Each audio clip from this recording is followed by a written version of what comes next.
The Hypercar class in Le Mans Ultimate features a variety of different tyre compounds that we can use.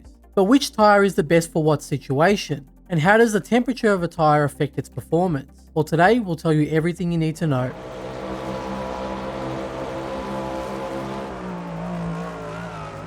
Now, if you already know the basics and just want to know the answers to what tyre to use when, then skip to the final chapter in this video to see our quick recap. So first off, let's quickly explain the basics of tyres in Le Mans Ultimate. The Hypercar class has access to 4 different tyre compounds. Soft, which can only be used at Le Mans and Spa, medium, hard, and wet tyres. We can choose these tyres in the car setup menu, and each of our slick tyres also has a peak operating temperature which is labelled here. Consider this to be the sweet spot in terms of temperature for each tyre compound. Now, whilst out on track, we have 2 different ways of monitoring our tyre's condition and temperature. First, we have the tyre widget here in the bottom right. This represents the temperature of the outer shell of the tyre. Their colour will range from blue, meaning that they're cold, all the way up to red, meaning that they're very hot. We also have the tyres tab here in the MFD. This shows the relative wear of the tyres as well as the overall temperature of the core of the tyre, which is important. You'll see the information in these tools change frequently whilst driving, and the easiest way to understand it is that turning the car to the left will heat the right side tyres, and turning the car to the right will heat up the left side tyres. Basically, the harder we turn the wheel and the harder we hit the brakes, the more we heat up our tyres. This also means that the faster our lap times are, the warmer our tyres will become, and the faster that they'll start to wear out. But how does the temperature affect the performance of our tyres, and which tyre compound is best for what situation? Well, first let's compare the soft and the medium tyres. Now, for all of our test runs, we always use the same car and setup, as well as the same amount of fuel, 96 litres, to keep things fair. We also did the same amount of laps each time on the same track conditions with a saturated track surface, and we made sure that we pushed the car as hard as possible at all times. First, let's see what happens when our tyres get too hot. For our first test at Spa, we're using the soft tyres on a track that's sitting at about 28 degrees, which from experience we know is too hot to be using soft tyres. Now remember here that the optimal temperature for soft tyres is 76 degrees. The soft tyres only take 1 lap before they start to feel comfortable to push with, and we set our fastest lap of the stint on lap 3 with a 2019. Now as for tyre temperatures, we can see that by the time we reach lap 4, we're already well over the optimal tyre temperature and constantly sitting at 85 degrees or more. In fact, at one stage our front tyres even hit 90 degrees and above. Basically, after about 5 laps, the car became really slippery and difficult to drive, and our lap times suffered due to that. You can see that after setting that 2019 on lap 3, we were never able to reach that lap time again during the stint, and our lap times became really inconsistent. This ranged from 0.5 to sometimes even 1.5 seconds slower when not making any major mistakes during the lap. What this tells us is that when our tyres become too hot, their grip and overall performance becomes inconsistent, which then negatively affects our lap times. Now for our first comparison. So we try the same stint again, but this time on a much colder track at 11 degrees, which up till now has been considered decent weather for soft tyres. Now this time we set our fastest lap of the stint on lap 2 with a 2017. Temperature seemed a bit lower, although still high, with an average of about 79 degrees, with the front tyres reaching 88 degrees towards the end of the stint. We still suffered with inconsistent lap times, however, as yet again we were never able to reach or beat our fastest lap time during the stint, with most of our laps being around 0.6 to 1 second slower than our fastest. Now on the same track conditions, we tried the medium tyres. Remember, medium tyres have an optimal temperature of 87 degrees.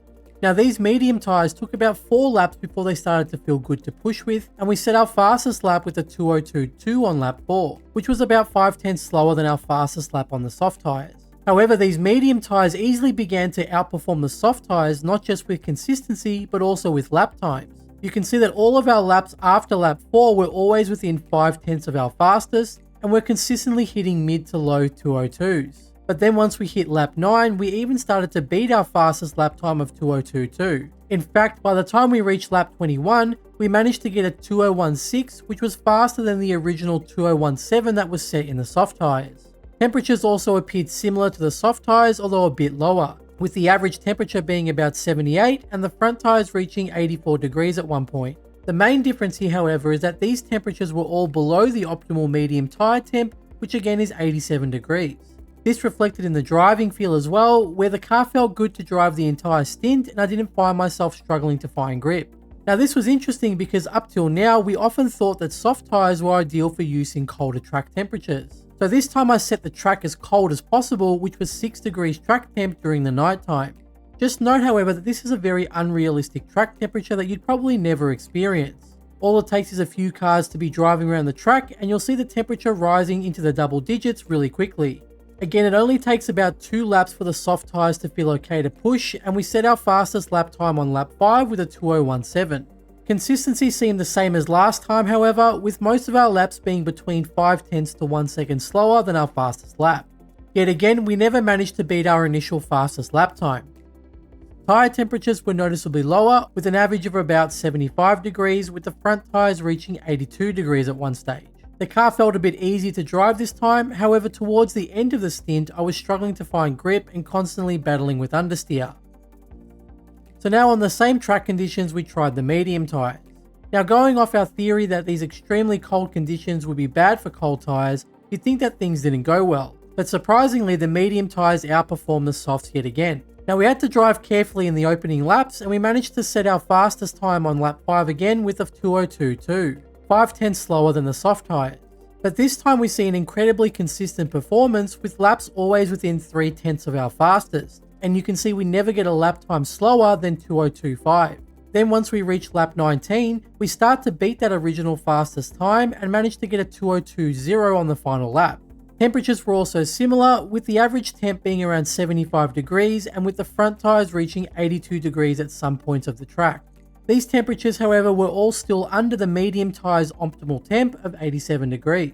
Now this was surprising because going off of our original theory, you'd think that the soft tyres should be outperforming the mediums in these extremely cold conditions. Yet although the soft tyres initially perform better with a faster lap of 0.5, the medium tyres quickly start to outperform the softs due to their much better consistency. Now I had to be certain that this wasn't just something specifically related to Spa, so I did the same test at Le Mans with the track temperature of 6 degrees, but yet again it was the same story. With the soft tyres, we set our fastest lap of 3:28.7. As our fuel level got lower, we set our fastest lap time of the stint on lap 12 with a 3:27.5. Tyre temperatures on average were still a bit hot, ranging from between 72 to 76 degrees, with the front left tyres reaching 86 degrees at one stage. Now with the medium tyres, we saw them outperform the softs yet again. We started with an initial fastest lap time of 3:28.9, which was 0.2 slower than the softs. However, we then saw a consistent drop in lap times, even beating the softs on lap 8 with a 3:27.4. In fact, on the final lap, we were already looking at a potential 3:27.1 before even reaching the Porsche curves.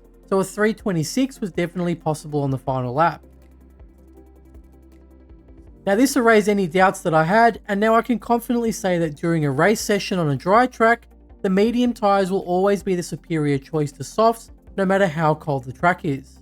In fact, the only thing I see softs being good for is their initial performance in the first 4 laps. This makes them viable for short qualifying runs of about 3 to 4 laps. What you'll need to do, however, is make sure you underdrive the car slightly in the first 2 laps to keep the temperatures under control, then push hard on the 3rd and 4th lap. However, if you prefer to stay out longer during qualifying for say 5 to 6 laps, then medium tyres are the better choice.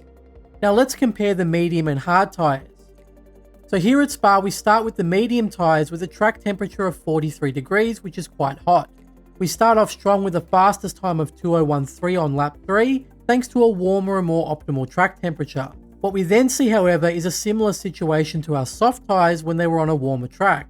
After our initial fastest time, we're never able to reach it again, and on average our lap times are around 0.6 to 1.5 seconds slower throughout the stint. Tyre temperatures are also fairly warm, with an average of 88 to 90 degrees. We also see the front left tyre reaches 98 degrees at one stage. The car also feels harder to drive as the stint goes on, where it constantly feels like we're fighting with understeer and a very slidey rear end on corner exit. Now before we give up on the medium tyres completely and go straight to hards, there is one other option, and that's mixing our tyre compounds. So even though our medium tyres were warming up a fair bit during our test, we see that the main issue is these front tyres, often hitting high 90s and even reaching 98 degrees at some parts of the track, which is about 11 degrees over the optimal tyre temperature. Now we know that our hard tyres have an optimal temperature of 94 degrees. So what if we used hard tyres on the front wheels rather than mediums? That way, even if the hard tyres did hit 98 degrees, that would only be 4 degrees over their optimal temperature.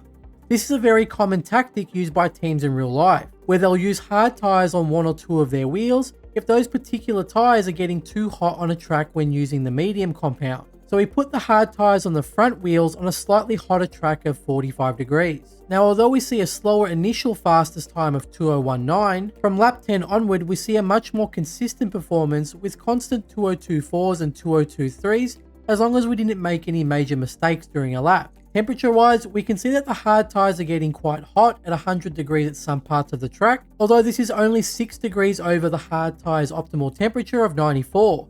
In terms of the driving experience, however, it's very noticeable that these tyres had a lot less grip than the medium tyres, and I found that I needed to brake earlier in most parts of the track or risk getting a lot of understeer in the corners. Overall, the track was even hotter than the original test with just medium tyres, yet this combination of medium and hard tyres performed comparably enough for me to say that if the track temperature is around the 38 to 43 degree mark, then you might want to consider replacing some of your medium tyres with hards to get a consistent performance.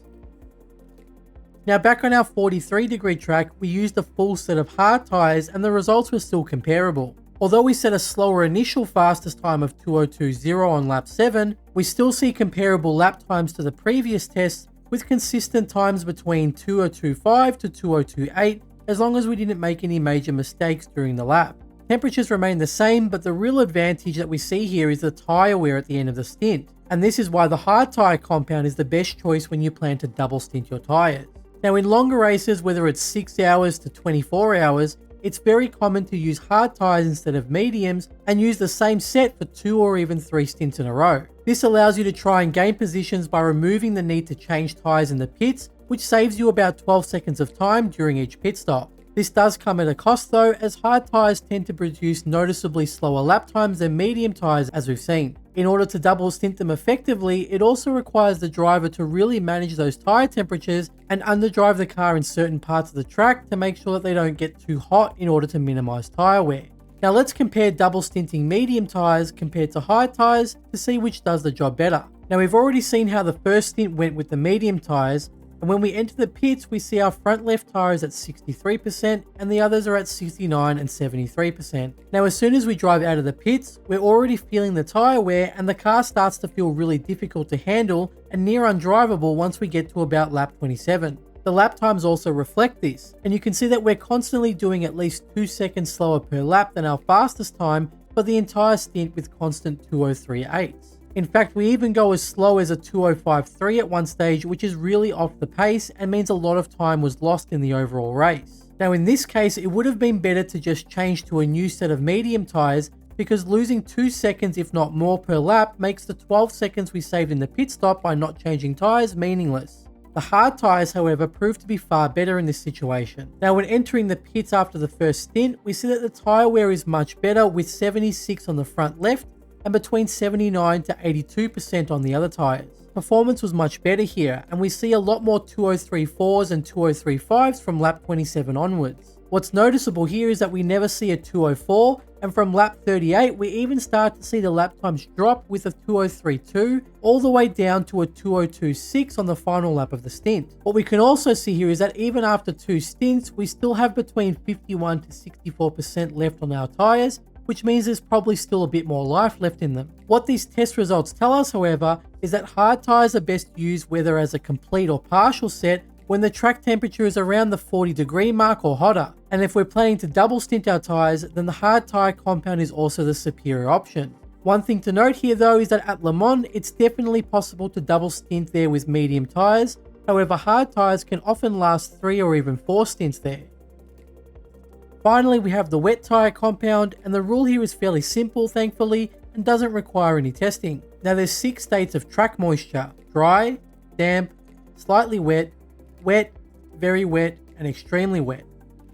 Now although not optimal, slick tyres are still usable when the track is damp. However, once the track reaches the slightly wet stage, slick tyres become undesirable and you'll need wet tyres to get around the track safely. Now if you're about to start a race and the track's already damp with no sign of the rain stopping, then it's obviously better to just start with wet tyres from the beginning. But at least if you're in the middle of the race and it eventually starts to rain, you can still stay out on track until you see the weather indicator change over to slightly wet, then you'll need to pit for wet tyres. So now let's recap everything we've learned with our quick reference guide. When it comes to the tyre temperatures, being under the optimal temperature is fine, and you'll find that your laps are really consistent in these situations. Although the initial 4 or so laps will be slower than if the tyre temps were at or above the optimal amount. Now if your tyre temperatures reach about 6 degrees or above the optimal tyre temp or higher, then you'll start to see some inconsistent lap times between 0.5 to 1 second slower than your initial fastest lap time. However, your initial fastest time within the first 4 to 5 laps should be faster compared to when the tyre temps were lower than the optimal amount. For soft tyres, there's no point using them during a race session as they get outperformed by medium tyres in all cases, even at the coldest temperatures. Their first 4 lap times, however, are able to produce a faster possible lap time than the medium compound as long as the track isn't too hot. This makes them good for short 3 to 4 lap qualifying runs. However, you'll need to underdrive the car for the first 2 laps to keep the temperatures in check before then pushing hard on the 3rd or 4th lap. They could also be useful on a damp track that's starting to dry out when you're desperate for some grip on a track that's currently wet. Now onto the medium tyres, which are the compound you'll be using most of the time. They have a really good consistency and are easily the superior tyre up until the 38 to 40 degree track temperature mark. At this stage, you might want to consider replacing some of those medium tyres that are reaching high 90 to 100 degrees when driving on a particular track with the hard compound instead. Keep in mind though that if you need to replace more than 2 tyres with the hard compound, then you're better off just taking a full set of hard tyres to keep the tyre wear consistent. Also note that it's possible to double stint medium tyres at Le Mans.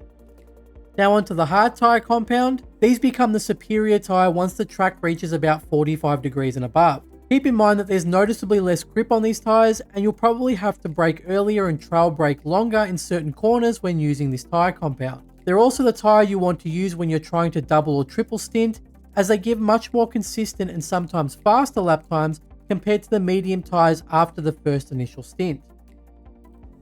Then finally we have the wet tyre. Now up until the track reaches the slightly wet state, slick tyres are still manageable. However, once the track changes over to slightly wet, the wet tyres become almost mandatory to be able to get around the track safely.